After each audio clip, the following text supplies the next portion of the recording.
দর্শক দেখে মনে হবে আমার পেছনে একটি বোতলের গোডাউন, কিন্তু তা নয়। এটি আওয়ামী লীগের কেন্দ্রীয় কার্যালয়ের ৭ম তলার একটি ফ্লোরের দৃশ্য।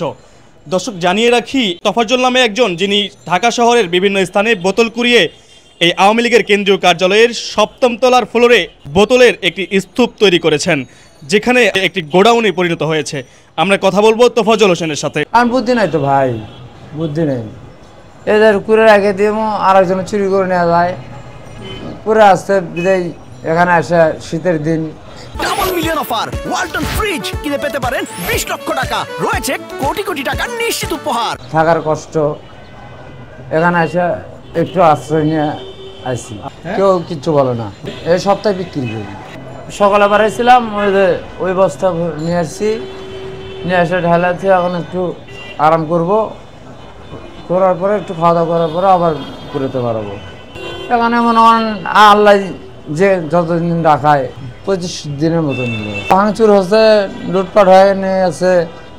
এখন কি বলবো, আর বলার মতন তো সেরকম কিছু নাই। পুরো আছে আরো ভাঙে টোকাই পোলাবান থাকে।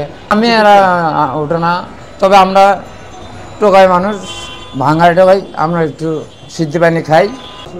আমি মনে হয় প্রতিদিন যদি ঠিক মতন করে 300-400 টাকার বোতল কার্টন মানুষ শুদ্ধ। এই আমার ছেলে আছে, আর একটা ভাস্তা আছে, ভাস্তা গেছে ভাত খেলে, আর আমাদের ছেলে আর আমি। মানে আমরা ভাঙায় ঢোকাই। আর কি আছে ভিতরে? আমার ছেলে আছে ভিতরে আছে।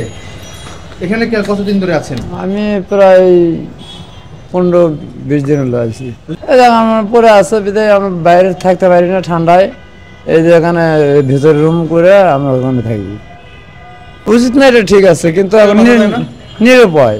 আমরা এখন নিরুপায়, অসহায় মানুষ, কোথায় যাবো এখন? বাধা দেয় না? না, অপারেশন বসে থাকে দেখে। এখানে অনেকে নাকি নেশা টেশা করছে। অনেকে আসে, বাইরে থেকে আসে নেশা করে চলে হয়।